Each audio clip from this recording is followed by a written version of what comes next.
Hello friends, I just wanted to discuss two topics really quick. They both really have to do with perspective, have to deal with perspective. So the first topic I'd like to discuss came to me while I was in the shower last night, as most of these insights come to me. And I think I've actually discussed this topic before, but it really had to deal with looking at our problems and situations from a different perspective. Taking ourselves out of our very localized, very individual Zach perspective and kind of broadening it. So taking your perspective almost to God perspective, if you can think about that. Like if you were God, this is what came to me, is that if you were God, how would you look at your bill paying? If you were God, how would you look at your cold? If you were God, how would you look at a bruise or whatever the case may be? Not having a relationship. We can do it that way. And that's just something to kind of think about for yourself. If you were God, if you were the totality of all things, omnipresent, omnipotent, omniscient,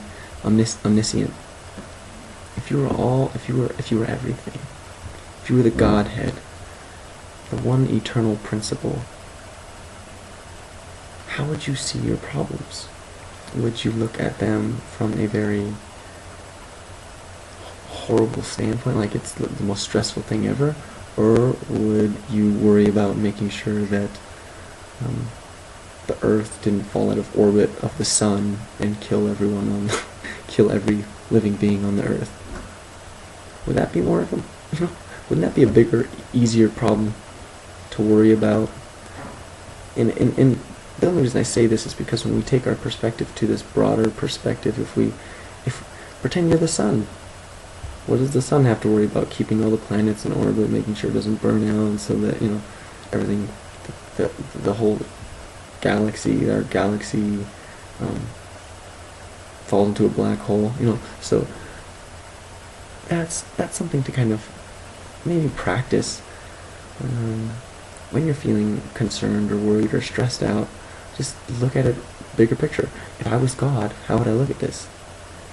If I was the eternal spirit, if I was source, if I was the source principle, how would I see this situation? And it really, like, once you take that perspective, it really changes how you see things. And your concerns just kind of float away. It's not that big of a deal anymore because all things work out in the end. The second thing, so that's the first thing. The second thing really had to do with how we judge others.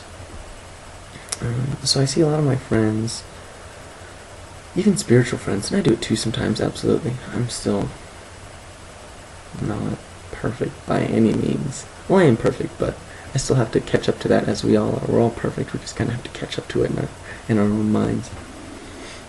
And so it had to deal with kind of judging others. We like to think that our way is the only way. I like to think that my way of training style is the best training style. It's going to get the best results, and right? That's for me personally. Some of us who are animal activists think that killing an animal is wrong. And when you hear that, a lot of times it does. It feels wrong to kill another living being. But we also have to take the perspective that each of us is on our own path. And just as a lot of us who are vegan maybe, or are somehow involved in an organization that is kind of against other things, we also have to realize that everyone is on our own path, and we're all learning at our own pace. Like I used to love eggs and meat and candy. I loved candy when I was a kid. And did that cause me to get sick? Probably.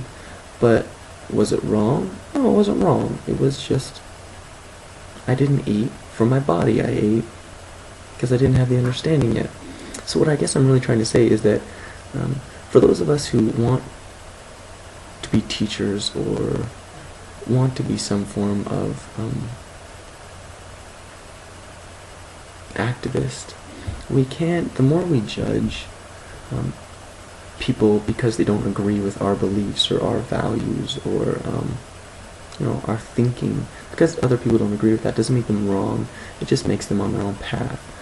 And really the best way to allow them to still walk their path but also learn from it is just to see them learning, is to see them see the Christ within, right? To see that divine place within each of us, to see that eternal place within each of us. Because when we can see that, we're sending a spark of light into their darkness. If we think of light as knowledge or information, and darkness as lack of information, then by seeing others in their light, we're activating that within them, so that they can still walk their path and in the right time come to their own understanding and knowing,